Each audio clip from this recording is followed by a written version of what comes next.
Hello everyone, my name is Devendra Kapadia, and in this two-part presentation, Oliver Rubin Koenig and myself will give you a fairly thorough introduction to solving partial differential equations in the Wolfram language.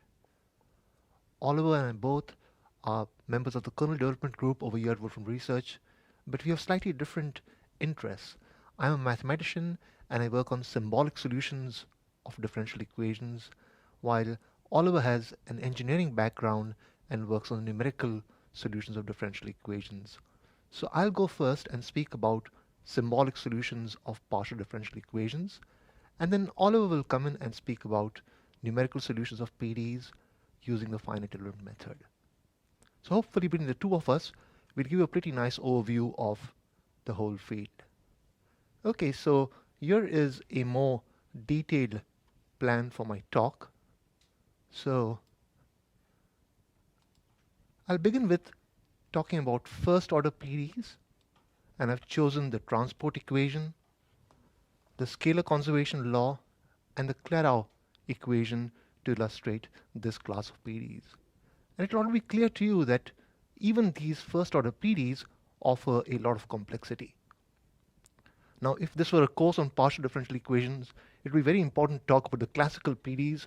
So I'll also talk about the classical PDEs, namely the wave equation, the heat equation, and the Laplace equation. Now, the field of PDEs has continued to evolve into modern times, so I've chosen 4 modern PDEs for today's talk, namely the Burger's equation from fluid dynamics, the Black-Scholes equation from finance, the Schrodinger equation from quantum mechanics, and finally the KTV equation from solid-atom theory. Now, at the heart of many solution techniques for PDEs are the so-called Sturm-Liouville problems, which are basically eigenvalue problems for differential equations. And so I'll show you how to solve these with dsolve. But in practical applications, it is often more convenient to work directly with the eigensystems of a differential operator. So I'll do that using the d-eigensystem in the last part of the talk. Okay, so let's begin with the first order PDEs and the transport equation. So transport equation is an example of a linear first order PDE. Now, you can find a general solution of this equation with dsolve, and what you get back is a traveling wave kind of solution, but this over here is an arbitrary function in the general solution. So to find a particular solution, what you could do is to give an initial value, and once you've done that, then you get back a particular solution of the transport equation. And finally, what you can do is you can animate the solution in Mathematica, and you see that this is wave traveling to the right. It's a very simple kind of solution, but the transport equation itself is quite fundamental to the whole area.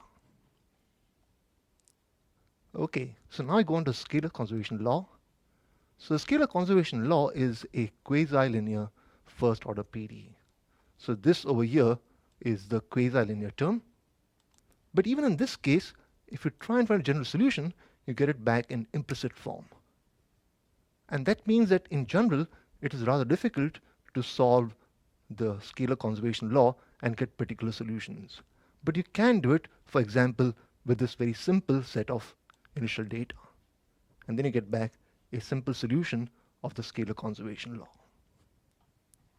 And finally, we go on to the Claro equation, which is an example of a nonlinear first order PDE. So that's the Claro equation. It's got 3 terms, x times a first partial derivative, and then y times another partial derivative, and that is the nonlinear term. Okay, so it turns out that for nonlinear PDEs, the best kind of solution is a so-called complete integral. So let's find it over here. And dsolve complains that this is a nonlinear PDE, so it is trying to build a special solution. And this special solution is based on parameters C1 and C2. It looks rather simple, but then remind yourself that in fact this is a 2-parameter family of planes. And so what you could do is you could actually let's say fix C1, and then let C2 be a function of C1, and what you then get is a one parameter family of planes. And then the envelope of this one parameter family would be another solution for the PDE. So let's see that geometrically. So the animation shows you over here now that the orange planes kind of rotate to give you the envelope solution. And this is exactly how DSolve solves the initial value problem over here, and you get back a particular solution. Okay, we now move over to the classical PDEs, and let's begin with the wave equation. So the wave equation is an example of a linear hyperbolic equation. What that means is it's really good for studying the propagation of signals of all kinds. And in particular, if the signal has a discontinuity start, then that must be propagated all the way. And to see that, let's look at a plug string over here. So for the plug string, let's say we assume that both ends of the string remain fixed during vibrations. That's a good assumption. We then pluck the string, let's say 1/3 of the way from the left. And once we've done that, we let the system go, and DSolve can then solve the wave equation with these conditions. Now, there are many available techniques in this area, but for this particular example, DSolve chooses the separation of variables method because that gives a nice textbook-like solution to the problem. But it is a rather difficult integration, so it does take a bit of time. But when it's done, you'll see you get back an inactive sum, an inactive infinite sum, in fact, of elementary solutions of the wave equation. So this solution is what we can then use to study the plug string in greater detail. So there's a solution over there. You can pick out, let's say, 100 terms from it, and then you can visualize the vibrating string with an animation. So that is the animation for a vibrating plucked string. Now notice that although this is a hard problem, the symbolic solution is a very complete solution, gives you lots of information, and therefore is pretty useful in this case. Okay, so I now go on to the heat equation. And the heat equation is an example of a parabolic PDE. Now, roughly speaking, that means is that this equation is going to smear out information. It's going to make things smoother and nicer as time goes by. And to see that, let's consider the case of the flow of heat in a bar that is insulated at both the ends. So let's specify first that no heat flows to the ends of the bar. And next, let's give an initial temperature at different points on the bar initially. So let's say when x is 0, then the temperature is 20. When x is 1, the temperature is 100. And then you solve the heat equation with these conditions. And again, the choice of method over here is the separation of variables. So you get back an infinite sum of solutions. You pick up, let's say, the first 10 terms over there. And then finally, when you visualize it, you see that that is the initial data over here. And then very quickly, the solution settles down to its steady state value of 60 degrees. So the heat equation is quite important in all kinds of applications. And finally, the Laplace equation, which is used to study steady states basically. So that's the Laplace equation. I give a Dirichlet condition on a rectangle. And then what I do is I use DSolve and separation of variables to solve it. I, let's say, pick out the first 300 terms. And then we visualize the solution on the rectangle. And there are some remarkable features of the solution. The first point is that the Dirichlet problem over here is well posed. There is a nice solution to it. And that itself is a hard mathematical theorem. Next, although the boundary conditions are kind of sharp and have sharp features, the solution itself is nice and smooth. So that is a particular property of these so-called elliptic equations. And finally, notice that the extrema do not occur in the middle, but they only occur at the boundary, and there's a saddle point in the middle. So this is another nice feature of elliptic equations. So Laplace equation is important from a conceptual and practical point of view. Okay, so I now move on to modern PDEs, and let's begin with the Burger's equation from fluid dynamics. So the Burger's equation was proposed around 1940 as a model for turbulence. So this is the Burger's equation. The epsilon over here is really the viscosity for the fluid. And when Burgers proposed it, he hoped to provide a very simple model for turbulence. Now, if you propose a model for turbulence, the last thing that you want is for someone to tell you that your problem has an exact solution. And that's exactly what happened 10 years later. Hopf and Cole showed that the Burger's equation could in fact be reduced to the heat equation by transformation. So let's see this remarkable solution with some piecewise data over here.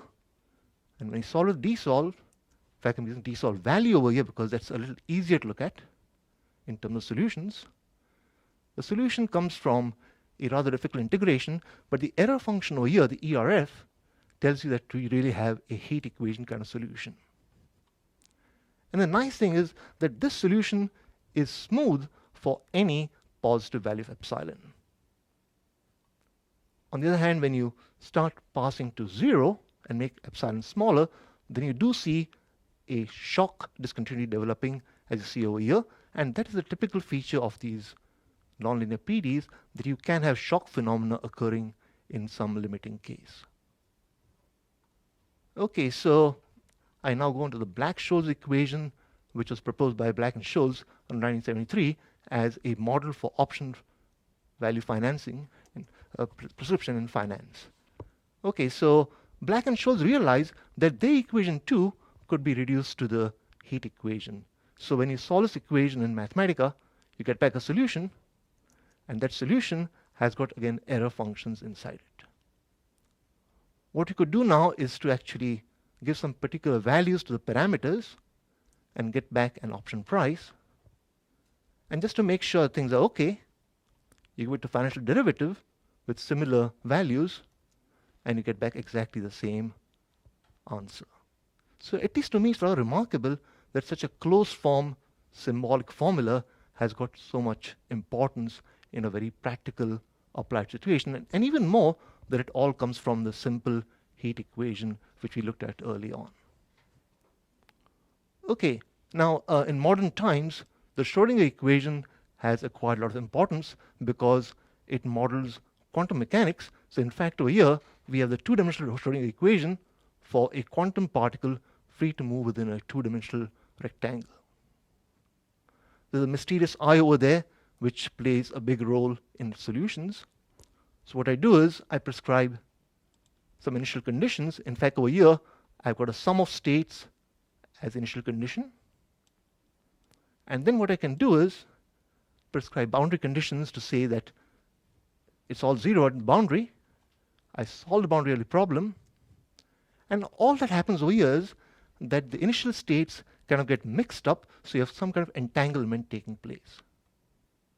Now, it's rather difficult to work with these complex valued solutions. So Max Born taught us that in such a case, what you do is move over to so-called probability density to actually get some kind of physical picture of what is happening. So that is the probability density row, and you can visualize it using plot 3D. That's a hard animation, but it will come up in just a minute. And when that happens, you see that the particle wanders all over the box in some kind of non-deterministic manner according to Schrodinger equation. So that's a very pretty picture based on some work done by my colleague Itai Segev. Okay, as a final example of a modern PDE, let's look at the KTV equation, which is a nonlinear PDE. But the remarkable thing is that this PDE is in some sense completely integrable, which means that one can find lots of solutions of the equation and they have some remarkable properties. So for example, dsolve can find so-called triangular solutions of this equation. So again, it complains that trying to build a special solution, and the special solution has got parameters C1, C2, and C3 in it. What you can then do is you can obtain a particular solution by giving values to these constants C1, C2, and C3. Now this over here is a rather remarkable particular solution. So historically, in the year 1834, the engineer Scott Russell was riding his horse along the Edinburgh Canal, and he noticed a kind of solitary wave which was moving along. He chased it on horseback for about a mile and then lost it in the windings of the canal. He came back, wrote up his work, and what you see over here now in the animation is exactly the kind of wave that Scott Russell saw on that day in 1834. So these solitary waves are absolutely crucial for many applications, and I believe that the last word on them has not been said as yet. They will continue to be important in the future as well. Okay, so now we go a little deeper into the so-called Sturm-Liouville problems. So in the 1830s, the French mathematicians Sturm and Liouville started looking at qualitative theory of differential equations. So they were not really interested in solving a differential equation, but trying to understand some general features of a differential equation. So as an example, what they did, here is a so-called Dirichlet problem for this rather simple equation, y double prime plus lambda y equal to 0. Those are Dirichlet conditions. They just say that the function y is 0 at both the ends. And if you ask DSOLVE to solve the problem, it tells you that there are solutions, there are non-trivial solutions only for a very limited number of values of lambda. Namely, lambda had better be a perfect square. So here are the first 5 eigenfunctions, sine x, sine 2x up to sine 5x. And then what you can do is you can plot these eigenfunctions. So the Dirichlet problem is a very simple example of a Sturm-Liouville problem. Now, you could also prescribe derivatives at both ends. That's a so-called Neumann problem. So here I say that y prime is 0 at both the ends, and you get back a solution in terms of cosine. Again, you can find the first 5 eigenfunctions. So the one over here is, of course, also a solution in this case, and you can plot them. So those are 2 basic eigenvalue problems for differential equations. Now, slightly harder than that is the so-called Robin problem, where you have a combination of derivatives and values at one or both the ends. So if you give it to DSOLVE to solve in this case, what you notice is that the eigenvalue equation is a transcendental equation, so it's quite hard to solve it in general.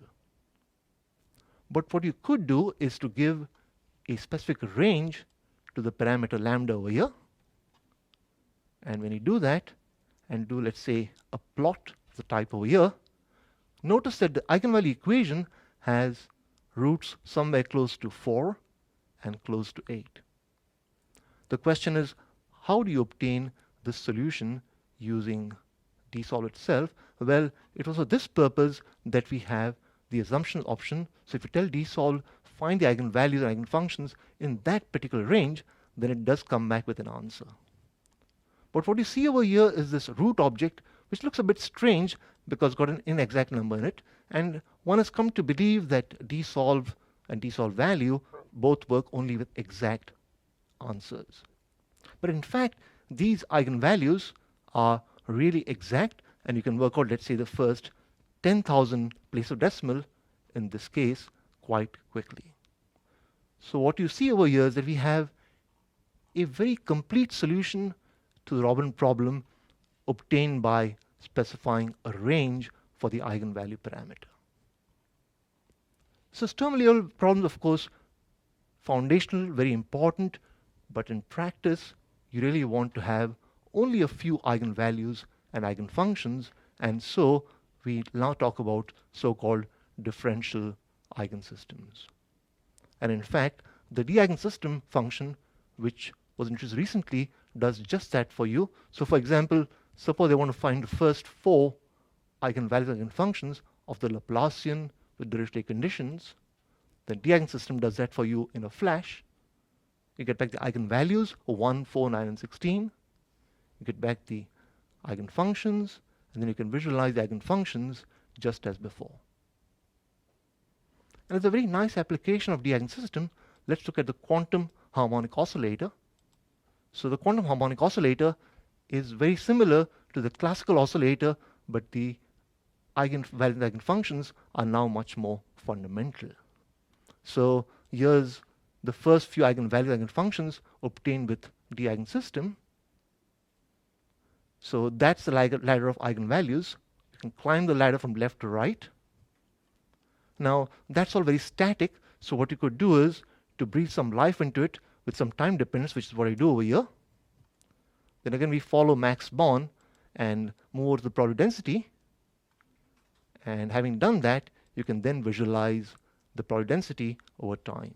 So that is a quantum harmonic oscillator solved using version 11. Okay, now beyond ODEs, there are very nice eigensystems for PDEs, and particularly for the Laplace equation, for the Laplace operator. So here is the Laplacian in a rectangle. You have Dirichlet conditions. I look for the first, let's say, 8 eigenvalues and eigenfunctions in the rectangle. That's the rectangle over here.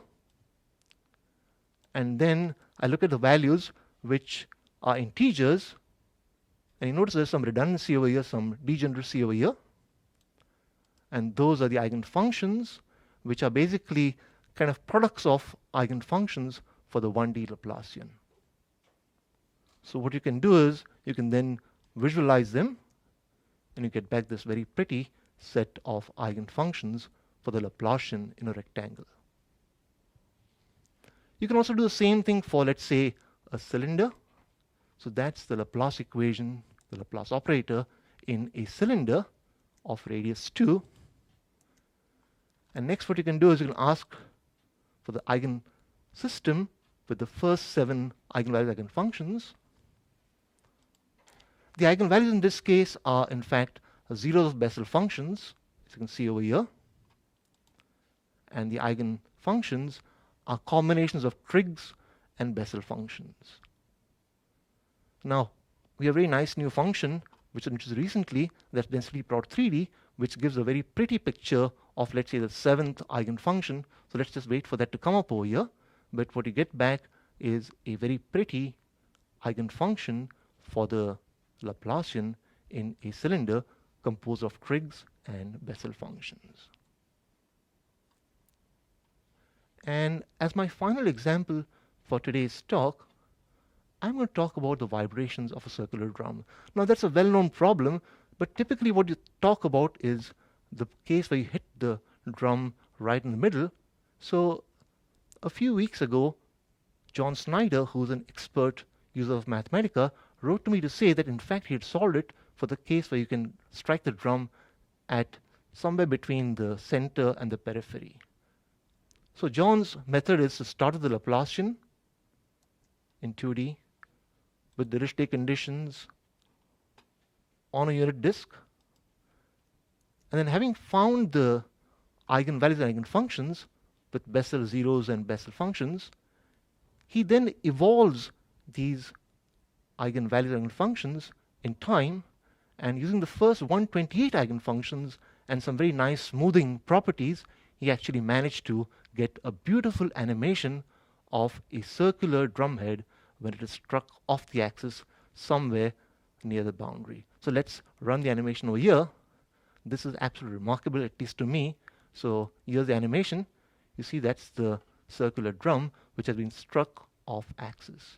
So this tells me that really the Eigen system is a very successful function. It can show you this very detailed, intricate behavior of something as simple as a circular drum. Okay, so I'm really at the end of my presentation, but just to give you a hint of what's going to come in the future, well, we are working on integral transforms. In fact, at the moment, we're working on the Hankel transform. And we also would like to have some more support for green functions in PDEs. So that's a set of directions which is kind of very mathematical and important for the future for symbolic solutions of PDEs. On the other hand, for applications, we also need to support periodic boundary conditions which are important for many applications, and other geometric regions beyond just the ones we support now. But luckily, in both these cases, Oliver has done a fantastic job of providing support in d-eigensystem and in dsolve. So at this point, I'll conclude my talk and hand over to him. It's been a great pleasure to speak with you, and I'm really excited to have been able to show you all this wonderful functionality in version 11. So at this point, I'll stop, and thank you very much.